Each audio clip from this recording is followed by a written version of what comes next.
a valuable skill in life and leadership.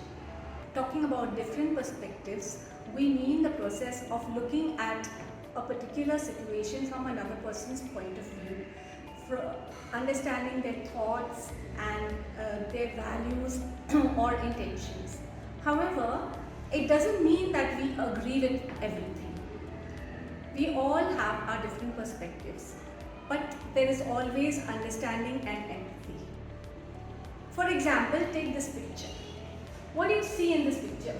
Do you see a young lady or do you see an old woman?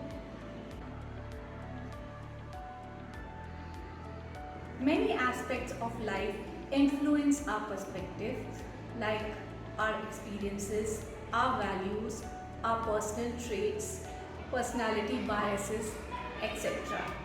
Sometimes in order to see things from another person's point of view, we need to reposition ourselves both physically and mentally. Taking different perspectives is very important in life in many aspects. For example, in personal relationships.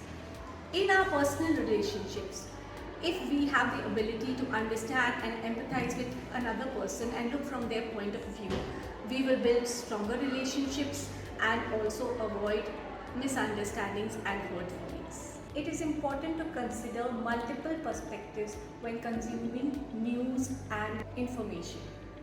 We can also use multiple perspectives while solving a problem and find the best solution. When we acknowledge that there are many ways to see the world, we see what a valuable skill taking different perspectives are.